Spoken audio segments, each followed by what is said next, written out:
Bonjour, ici Roch Giguère, un jardinier passionné. Bienvenue à cette capsule de PassionJardin.tv.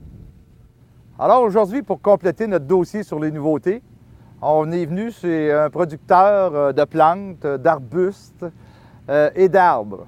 Alors on va vous montrer quelques spécimens qui sont très intéressants pour la cuvée 2010. Alors premièrement, un hydrangée ou hortensia. Alors, tout le monde connaît le fameux hydrangée Annabelle. Alors ici, on a une forme avec la fleur rose et à floraison continue à l'automne. Alors, le même temps de floraison, même port, même grosseur, à l'exception qu'on voit ici, sa fleur commence comme un peu rose foncé, presque rouge, et qu'elle finit rose pâle. Alors, une belle addition au monde des hortensias. Un autre beau petits arbustes.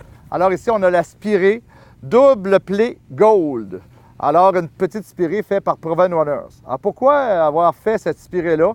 Alors, l'élément que je pense qui est important, c'est que cette sélection n'arrêterait pas de fleurir du printemps aller jusqu'au gelé. Alors, bien entendu, on recommande d'enlever les fleurs fanées. Alors, une belle petite spirée à feuillage jaune et à fleurs roses. Une autre belle plante pour l'ombre, la Brunera, qu'on appelle aussi Myosotis du Caucase, qui nous donne une fleur bleue, un peu comme le Myosotis. Alors, une autre addition pour le jardin d'ombrage. Alors, son nom, c'est le Myosotis du Caucase Dawson White. Alors, une belle addition au jardin d'ombre. Une autre belle plante aussi, la fameuse série des Coreopsis de Terra Nova. Alors ici, elle s'appelle Rum Punch. Alors, pour ceux-là qui sont habitués d'aller dans le sud, en Jamaïque ou dans les Bahamas. Alors, on voit, ça va vous rappeler des souvenirs. Alors, vous voyez la couleur, alors, qui ressemble un peu à un punch avec le rhum. Alors, on n'est pas certain que cette sélection soit rustique.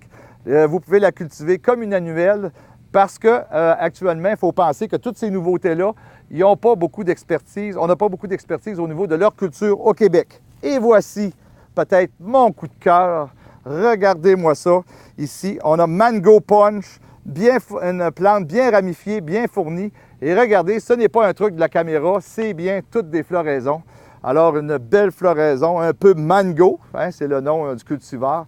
Alors, une belle addition, justement, en 2010. Ici, on a un rosier de la série Easy Elegance, alors qui s'appelle Coral Cove, excusez-moi, la couleur corail. Alors, une nouvelle addition à cette série-là.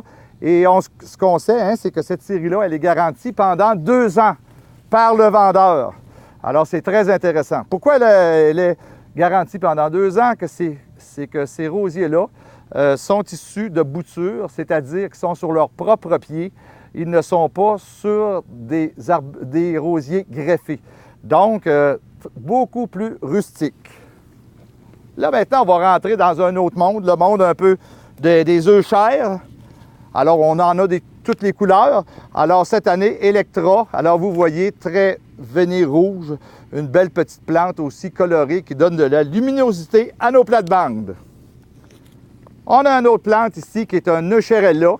Alors, je vais finir par ces deux plantes-là ici qui sont celle-ci et celle-ci. Alors, on voit ici Eucherella qui est plutôt dans la forme traditionnelle. On le voit, très, très veiné, mauve, pourpre. Et ces veines-là s'accentuent à la lumière. Alors, une belle petite plante qui fait des inflorescences blanches. Ici, elles ne sont pas encore en fleurs, mais qui fait des inflorescences blanches un peu rosées au printemps. Et voici, je dirais, une de mes surprises en 2010. Alors, on voit ici un Eucherella qui ressemble à une euchère. Regardez comme les feuillages se ressemblent. Alors, l'Eucherella Sweet Tea. Alors, on voit un beau spécimen. Et enfin, on a la fleur de l'Eucherella, mais on a le feuillage de l'euchère. Alors, un joyeux compromis entre les deux plantes. Alors, vous voyez, les hybrideurs n'arrêtent pas de nous combler. On a des belles couleurs, des beaux feuillages. Et c'est ce qui va rendre nos jardins de plus en plus beaux. C'était Roch Giguère qui vous souhaite bon jardinage.